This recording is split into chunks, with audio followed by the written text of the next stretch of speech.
Hindi ko alam kung pinagtiyatiyagaan niyo lang o talaga. Ayan po 'no, sumawsaw na naman po si Gadon dito po sa sikat na sikat ngayon na si, Congressman Kiko Barsaga.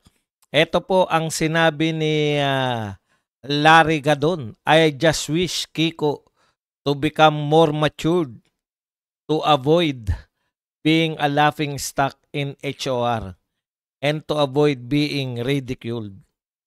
Ayan po ang payo 'no, kasi concerned daw ito si ano,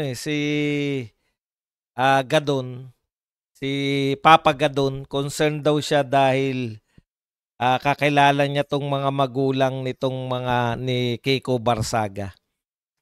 Sinagot naman po siya ni Kiko, 'yan.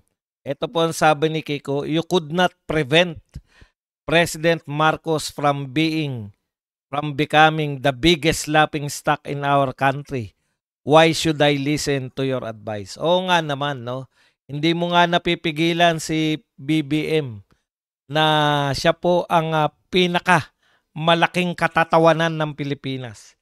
Alam niyo po, tama po riyan si, Kiko Barsaga 'no. Bakit po nakakatawa 'no? Yung pong, pinupunan niya kasi po eto lang po ang tanging presidente na hindi po kayang, solusyonan 'no. Tanging presidente po na hindi kayang solusyonan yung mga problema sa kanyang administrasyon. Ang ginawa po, total hindi niya masolusyonan, binanata. Halimbawa po ito sa flood control project, 'di po ba? Napakasimple lang po. Hindi niya na kayang malusutan yung, flood control project. Akalain mo binanatan. Siya pa yung nag-expose, eh. Kaya tama 'to si Kiko Barsaga, wala lang masyadong umiintindi sa'tin. Pero teka muna, bakit ba naroon pa rin ako sa unahan, narito na tayo kay Kiko Barsaga. Okey, 'yan ang problema sa nagpapaka-high-tech, eh. 'Yan ang problema kay BBM, 'di ba, nakakatawa. Gobyerno niya 'yan, eh. Gobyerno niya sa ang problema ng gobyerno niya 'no, hindi niya malutas siya nakalimutan yata na siya yung presidente. Yun yung problema 'pag yung presidente hindi talaga marunong magpresidente. Putya siguro ang tindi nitong problema ng ano na 'to, ng, flood control na 'to, banatan ko nga. Nag naalimpungatan siguro, nagising minsan, "Puta bakit baha?"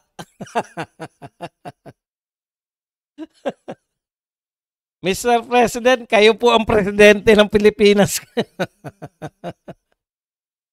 Tapos eto pa malupit, tinanong siya 'no, "Ano po masasabi niyo at marami nagra-rally?"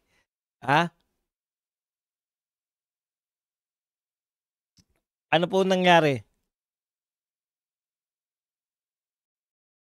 May problema na po ba? Bakit may naririnig akong ups-ups?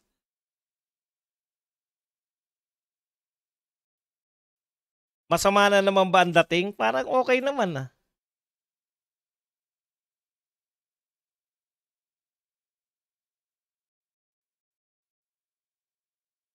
Parang siguro ang ginawa ni BBM 'no, nakalimutan niya siya yung presidente, eh. Kaya sabi ko nga, "Putya, ikaw ang presidente ng Pilipinas tapos, ikaw ang unang bumabanat sa flood control project, ikaw yan."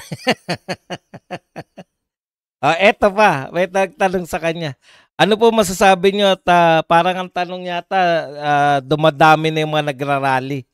Ano po masasabi niyo?" Kung hindi nga ako presidente magra-rally din ako.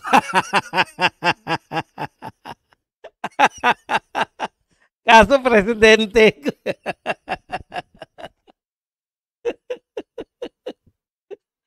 Yan gadong, gadong, gadon. Hindi ba nakakatawa yan?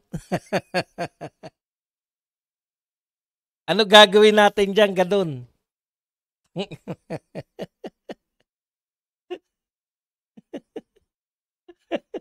Nabibigla siya 'pag tinanong, eh, 'no?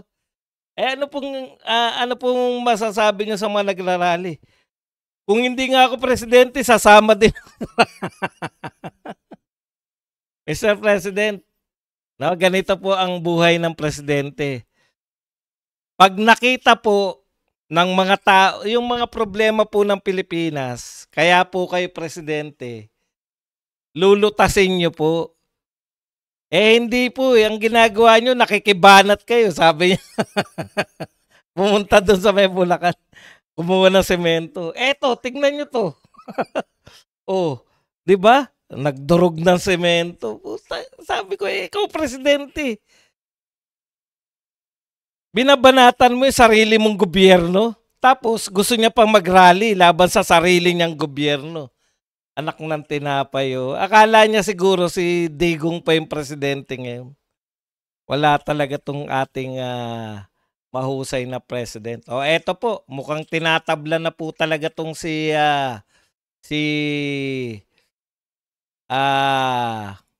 Saldico, no?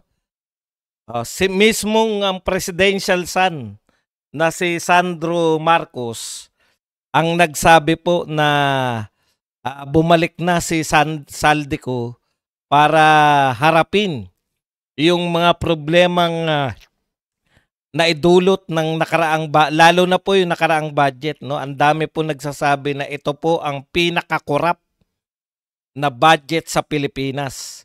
Kaya mismong si si Sandro na po yung nagpapauwi kay Saldico para sagutin yung mga binibintang laban sa kanya, no, na isa sa mastermind dito sa malawakang nakawan, insertion at iba pa.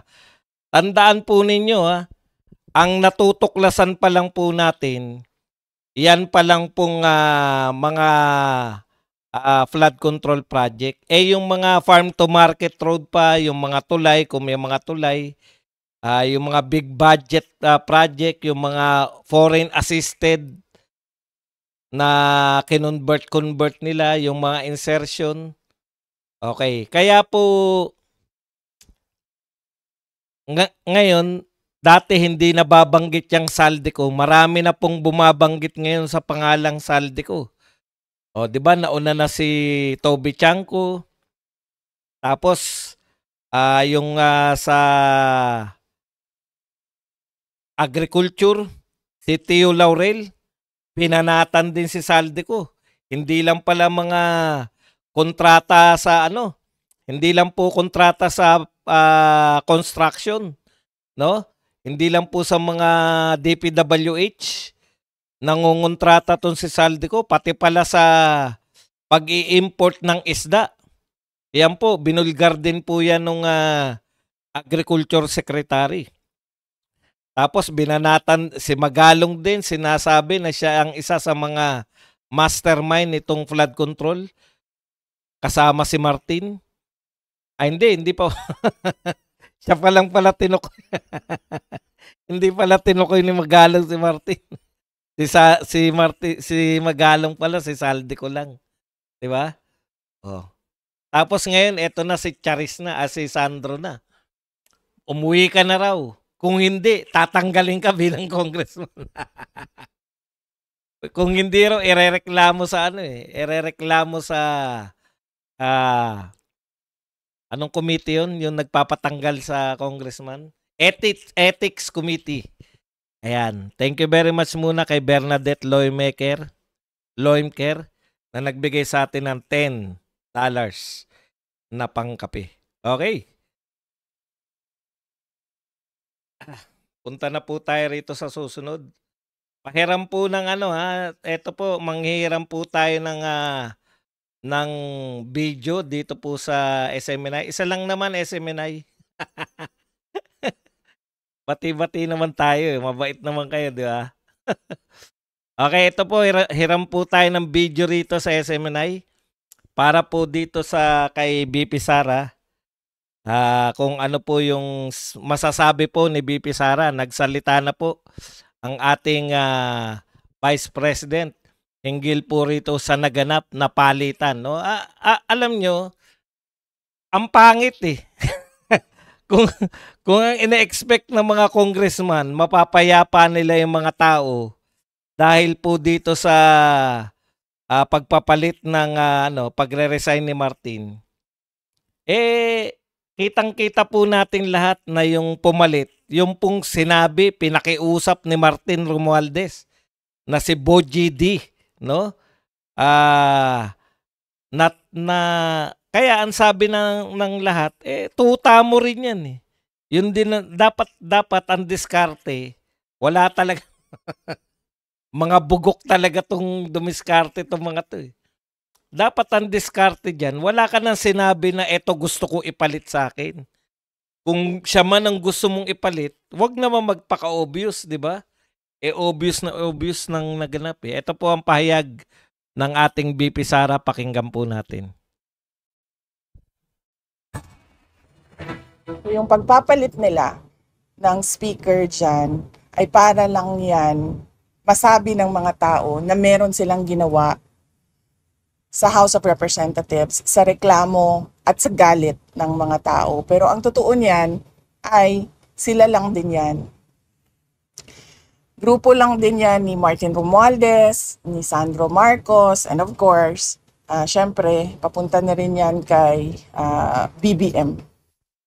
Yan ang pahayag ni Vice President Sara Duterte kasunod ng pagbibitiw ni Congressman Martin Romualdez at pagkakatalaga kay Isabela 6th District Representative Faustino Boji D bilang bagong House Speaker.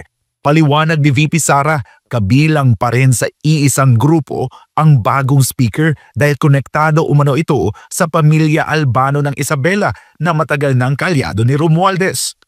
Paano ko nasabi? Dahil alam ko na matalik na magkaibigan si Tony Pet Albano at si Martin Romualdez sa kasal ng anak ng isang senador. Nakasama ko sila at doon ko nalaman na matalik sila na magkaibigan. Sa kampanya, sa pagkatapos ng kampanya, nung nanalo na at nagtrabaho na, nakita ko na kasama na rin nila sa grupo nila si Governor Rodito Albano. Si Congressman D, kung mapapansin nyo, lagi lang yan nakadikit kay Congressman Rodito Albano. Dagdag pa ni VP Sara, dapat ay hindi hinahayaan ni Pangulong Ferdinand Marcos Jr. na makalabas ng bansa ang ilang kongresista sa gitna ng mga issue ng katiwalian at maanomalyang flood control projects.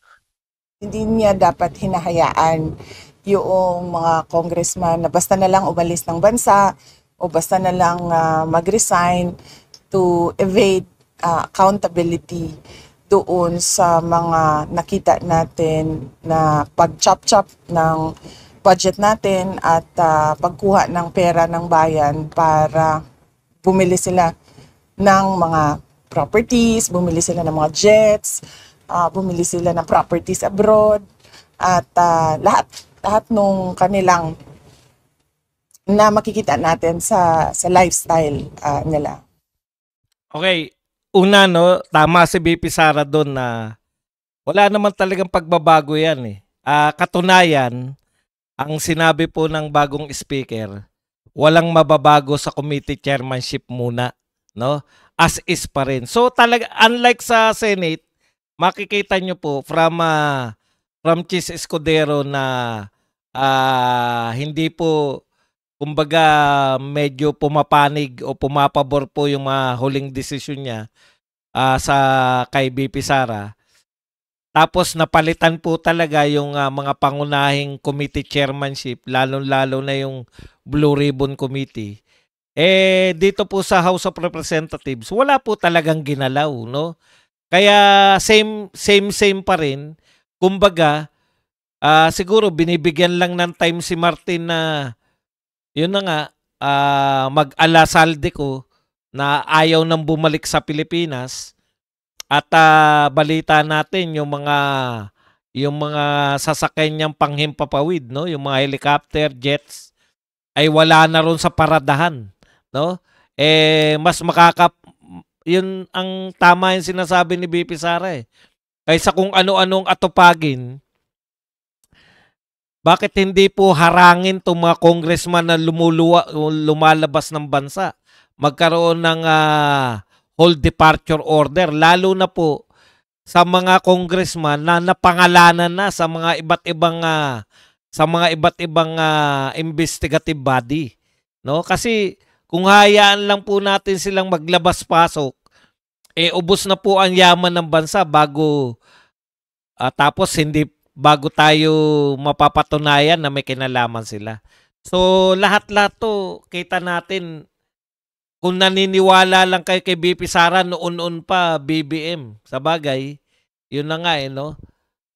Hanggang ngayon nga nagtataka ka na may problema sa baha tapos nakigalit ka lang. Tuloy po natin. Ayon sa pangalawang Pangulo, nasa gitna ng mga nangyayari, wala aniyang katatagan sa mga institusyon ng gobyerno at patuloy itong naaabuso.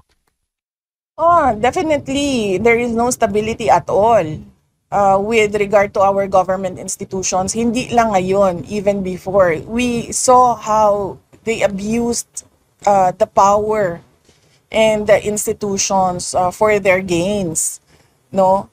Hindi lang yan siya ngayon. Matagal na ako nagsasabi, yung budget, walang nakikinig sa akin.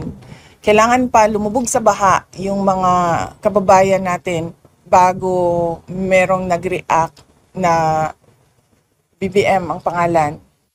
Dagdag. Oh, 'di ba? Yun yung sinasabi ni BP Sara eh.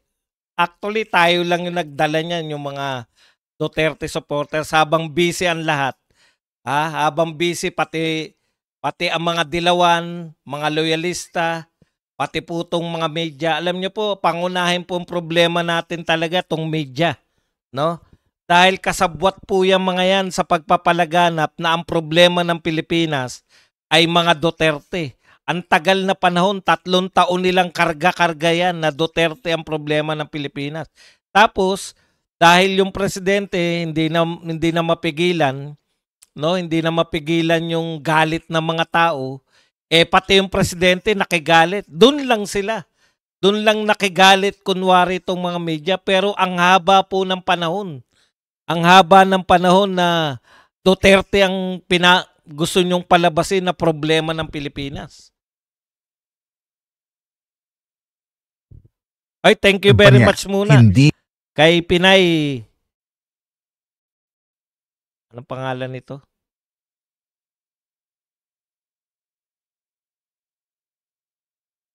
Thank you very much po kay Pinay na nagbigay po sa atin ng Pinay Pilipinas ba to? Wala yung apelyido eh.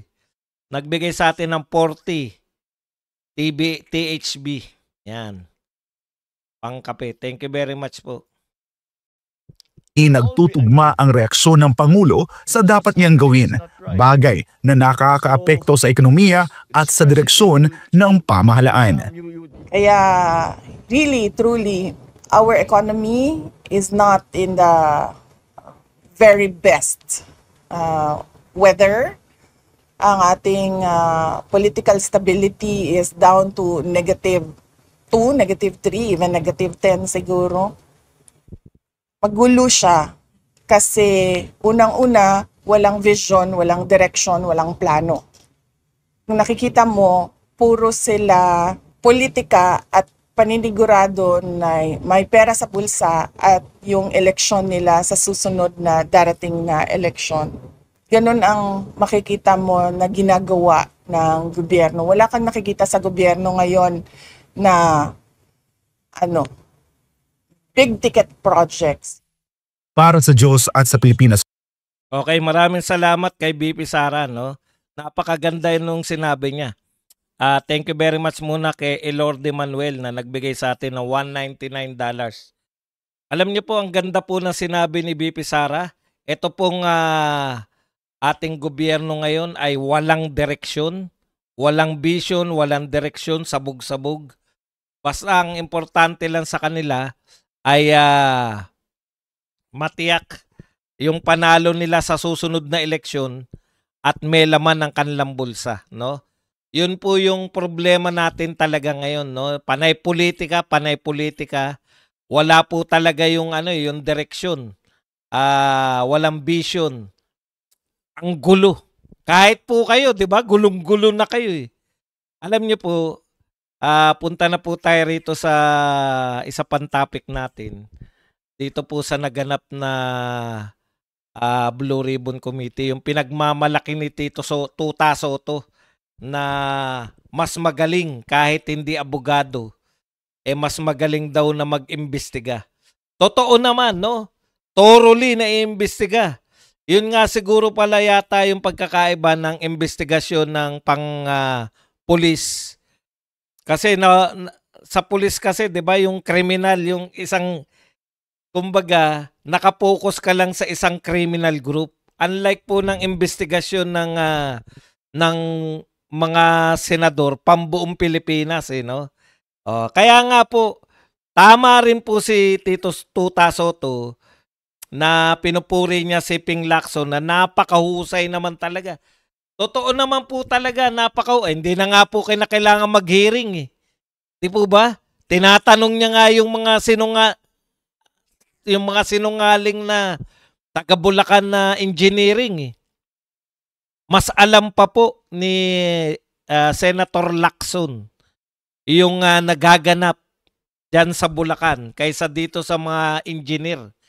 Mas alam niya pa kung magkano yung pera, mas alam niya pa kung sino yung mga sindikato, no? Alam na alam eh. Ibig sabihin, yung sumusunod lang si Lacson sa kanyang sariling investigasyon. Iba talaga yung iba talaga yung investigasyon ng isang abogado, no? At saka pambansa yung scope kaysa dito sa pagtukoy sa isang criminal group. Kasi ang nagawa ni Lacson, yung criminal group sa Bulacan, na-expose niya lahat, di ba? Ang tawag niya yata dyan, kung hindi ako nagkakamali, BGC. No? Yung mga BGC gang o BGC boys ng Bulacan. Ang problema, buong Pilipinas yung Blue Ribbon Committee. Senador ka ng buong Pilipinas eh. Masyado kang na-focus sa Bulacan at sa mga Diskaya. Lahat po, wala pong pinag-usapan na iba, kundi Diskaya at Bulacan. Unlike po kung ang pananaw mo bilang isang senador malawak, no? Ito po kasi kayo nagsabi niyan, kayo nangantyaw kay Marcoleta eh. Kaya binubueltahan namin kayo. Tama, magaling. Walang duda, pero police investigation po yun, yung pagtukoy po ng isang krimen. May krimen na naganap, o may serye ng krimen, tutukuyin yung isang sindikato. Pero po yung pangbansa po, ang gulo eh. No? Napakagulo po. Ito po sa nakita po natin, una, ano yung mga nakita kong mga sablay. Ang mga nakita ko pong sablay doon, una po, ang gusto nyong palabasin, lang eh. Bulacan lang ang mayroong problema ba? Tapos si Diskaya lang ba yung 15 po bang binabanggit? Kasi po yun ang iniimbestigahan ni Marcoleta, 'di ba? Yung 15 binanggit ni Pangulong Marcos, pinakamalalaki. Bakit Diskaya lang? No? Bakit Diskaya lang po? At bakit sa Bulacan lang? Parang dito kasi gusto nilang palabasin, tapos singit na singit si Tuta Soto na mukhang ang pahiwatig niya may ICI na doon na papunta. Ngayon po kasi ang latest po kay Redon, yung sa pinangungunahan ni Redon, hindi na po nila itutuloy dahil may nabuo na raw yung Independent Commission for Infrastructure, o ito pong independent body na binuo ni Pangulong Marcos. Hanggang ngayon, nahalantad na wala palang ngipin. Hindi pala pwedeng mag-contempt. Paano po yun? No, hindi pala pwedeng i-contempt ang mga tao. Di pwede nilang hindi daluhan man, pwede nilang hindi daluhan yan. Kung ano man yung investigasyon na isinasagawa nyo, pwede po sila mag-pass. Narito na nga yung Blue Ribbon Committee, may kapangyarihan na i-contempt ka kung ayaw mong dumalo, no? O, tignan nyo po. Ano pa po yung nangyari? Lahat po, alam nyo, pinatunayan lang nila. Pinatunayan lang nila na yung sindikato sa Bulacan ay panay sinungaling. O ngayon, ano na ngayon? Dapat kasi, tama na yung direksyon ni Marcoleta eh. Bakit kasi hindi nyo sinundan? Alam na namin na magnanakaw yan eh. Yan po dapat, no? Okay. Alam na ni Lacson eh. Tinatanong lang sila para palabasin. Alam nyo po kung ano lang ang nangyari? Ang haba po, maghapon. Una, kay Marcoleta. Alam nyo kung ano nangyari kay Marcoleta? Nakatutok tayo lahat, walang naiinip. Kahapon po, inip na inip ako eh. Di ba? Kasi wala naman po talaga ron. Ang gusto po nila mangyari, DPWH lang, tsaka yung mga kontraktor. Tapos pinatawad pa nila lahat ng kontraktor. Yung si Manang, kaya yung nanginginig. Di ba sabwat yung si Manang? Nagpahiram siya ng kanyang kontrata, tapos alam niya. Alam ni, anong pangalan nun ni Manang? Alam niya ngayon, na yung pinahiram niyang kontrata, ang gagawin nila Bryce ay ghost project. O, di natukoy nyo na. Okay na lahat. Sabwat yan. Hindi po pwedeng, yun nga, hindi nag-a-apply si Manang eh. Anong pangalan nun ni Mami? Hindi po nag-a-apply yun ng witness protection, pero parang pinawalang bisa nyo na. Sally Santos. Kasabwat din yun eh. Porkit inaatake sa nervyos, hindi na siya kasabwat.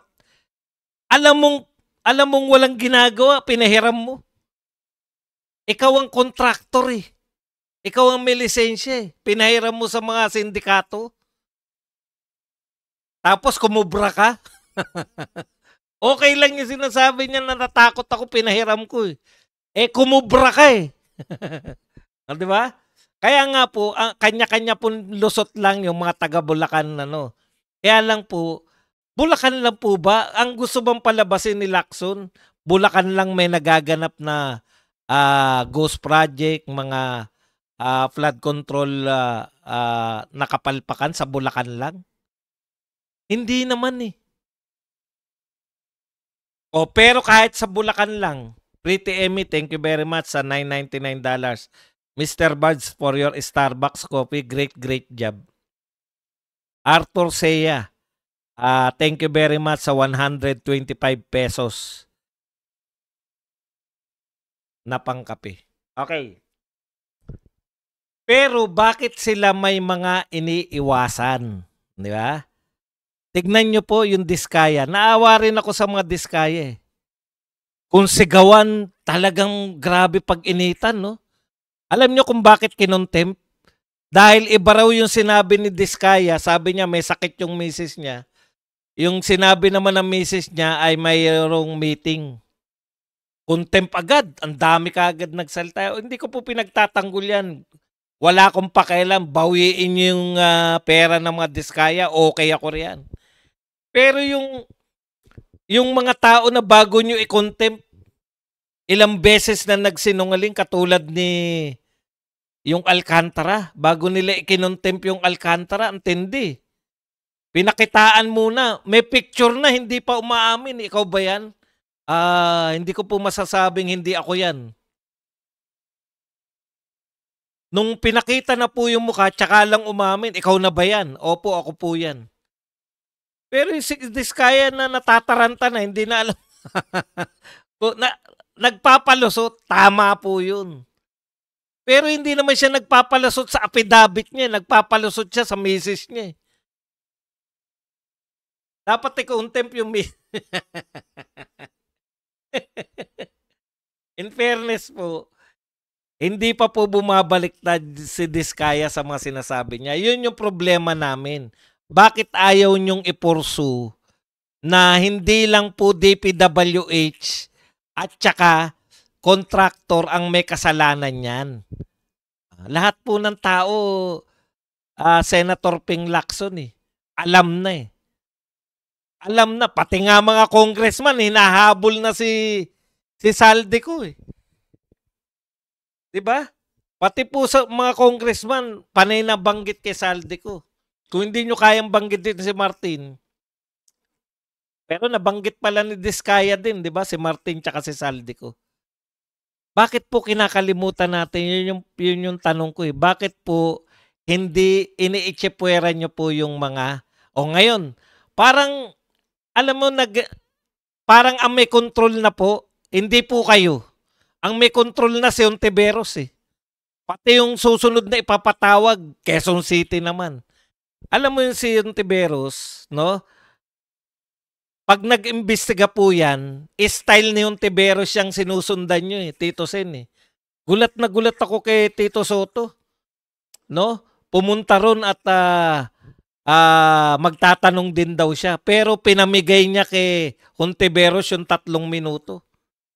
Halatang halata, Tito Sen. Tapos ang susunod nyo naman imbestigahin, Quezon City naman. Bakit hindi nyo ipursu yung sinasabi nung mga umamin na? Umamin na yung mga taga-DPWH Bulacan na sindikato sila Hindi lang nila tinawag sarili na sindikato. Pero inamin na nila 'di ba? 40% ka Alcantara. 20-20-20. 60% tatlo silang engineer. 100%, yun po yung mga ghost project. Pinaghati-hatian nung nung 4. Pero, sa hatian nila ng pera, bakit ayaw nyong ipursu? Kasi bago nila paghati-hatian yung natira, kinuha na ng proponent.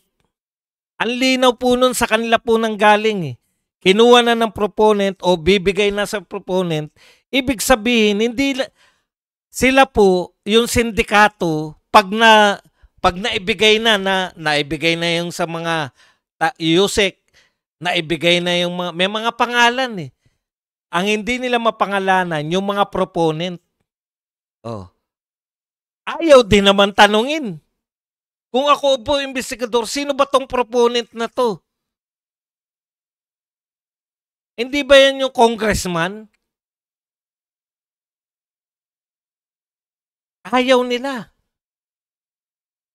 May inawat pa nga si Risa Ontiveros nung si Diskaya, yung mga congressman na papunta Ayaw po nilang sabihin na yung proponent, 30%, 25 to 30%, mapupunta kagad. So, ang pinakamalaki po pala sa porsyentuhan, yung tinatawag na proponent. Ngayon, hindi po ba? Bakit ayaw nyo pong sundan yung lahat pala meron lagay yung proponent? Ibig sabihin, ang mastermind yung may pinakamalaking hati. Bakit hindi kayo interesado itong si Lacson bilang bakit hindi kayo interesadong kilalanin kung sino yung may pinakamalaking hati? Di po ba ganun ang mastermind? Siya yung may pinakamalaking hati? 30% kagad dun sa tao na yun Kung sino man yun.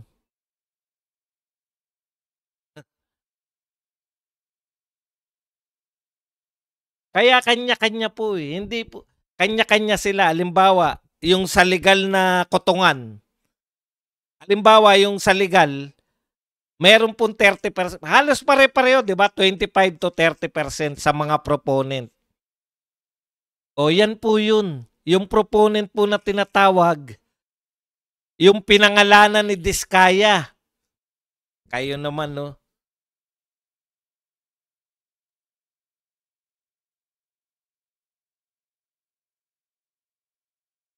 Kaya po ang ginagawa nila ganito. Ang dami na pong investigasyon, tukoy na natin. 'Di ba? Ang dami pong investigasyon, investigasyon ng NBI, investigasyon ng Kongreso, investigasyon ng Senado. At dahil po diyan, no? Kaya po ang solusyon, sa dami po na nag-iimbestiga at dami po natutuklasan na katiwalian, ang solusyon po ng gobyerno ay magtayo po ng ICI. Para saan po? Para mag-imbestiga. Para mag-imbestiga pa rin. At pag nakapag-imbestiga na po, no? Iimbestigahan na naman ng walang katapusang investigasyon. Yan yung pagkakaiba ng police investigation sa Blue Ribbon investigation. Papunta na si Marcoleta, tutukoyin na yung mga mastermind, tapos sasabihin na ni Marcoleta, pambuong bansa to. Yung trend, ganito. Kanya-kanyang diskarte. Pinakamalupit lang yung sa Bulacan. Kasi talaga mga ghost project na eh. Pero sila rin nagbulgaran eh. Bakit eto lang grupo nila Hernandez, yung ghost project, yung iba naman meron namang proyekto. Kaya po tama po yun na hindi po yung Diskaya yung pinalalabas lang nila na sinungaling yung mga Diskaya. Tama naman po, hindi pa rin naman po kung ano yung sinabi ni Diskaya noong nakaraan, yun pa rin naman eh. Hindi lang nila tinatanong kung paano nagbigay, saan binigay. Sinabi lang na envelope, binigay mo envelope. Kasya ba yun? Tapos na. Sino binigyan mo? Dapat ganun yung mga tanong.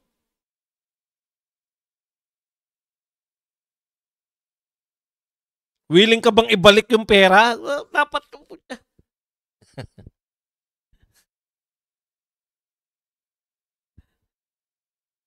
Tama po yun. Bakit po 2022 to 2025 lang? Yan po, palusot na lang nila yan eh. Para kasi, alam nyo yun yung insinuation na meron ding problema sa mga Duterte. Wala naman po talaga eh. Una po, hindi po ganyang kalalaki yung budget ng flood control nung panahon ni Duterte. Nung panahon po ni Duterte, ikumpara nyo po yung budget. Mas malaki po budget ni Marcos. Pero wala po tayong nakikita na gagawa kasi nga ghost project eh. Kay Pangulong Duterte po na gusto pa nilang intrigahin, ayan po kitang-kita po ninyo eh. So wala pong direksyon, ika nga, no? So tapos next meeting hindi pa rin alam kung kung ano yung pupuntahan. Hindi ko alam kung sinasadya nila na ibor lang yung mga tao. Tapos sila Kiko kung ano-ano mga pinapasok, agriculture. Papasok mo agriculture. Kung ano-anong mga panukala na mga tukuyin nyo yung mga magnanakaw. Hindi rin ako po nagtitiwala doon sa mga nagpapalusot. Yan po mahirap eh. Yan pala ang problema, no? Pag yung iniimbestigahan nyo, yung tinuturo mga senador. Kasi kinukumpronta ng mga senador eh. Hindi ko alam kung tama po yun o hindi. Pero sa tingin ko, hindi po nila nakukuha yung tama eh. Nagpakita lang si Joel Villanueva. Madali lang i-manipulate yung mga picture. Yun na yun, pinakita mo na nag-manipulate ka ng picture. Ibig sabihin, wala na yung picture na yun. Ang dali pong i-authenticate yun. Natatandaan ko po kay Erap nun, no? Hindi kay Erap yung lumabas yung Hello Garci. Tatandaan nyo Hello Garci? Hello Garci. Tapos may nagbago. Nagpatawag po ng engineer. Hindi po sinabi na ang dali lang i-manipulate. Ako kaya nagduda ako kay Joel Villanueva eh. Bakit hindi kayo tumawag ng mga expert sa picture? Kung madali lang i-manipulate. Opo, madali lang i-manipulate pero madali din pong ma-determine kung original ba yung picture o hindi. Video nga eh. Kayang i-authenticate eh. Kaya sabi ko, putya, sabog-sabog na. Ang dami ng mga sagutan na. Pati kung sino sino tumawag kanino.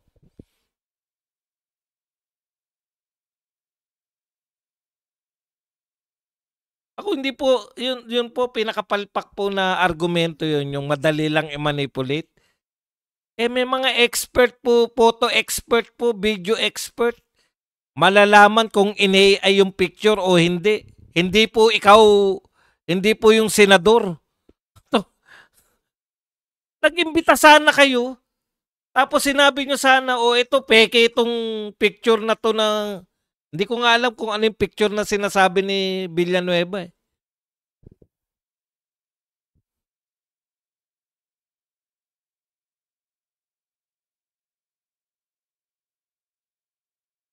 Kung yung peke pong picture ang pinag-uusapan, ang dali lang po nun.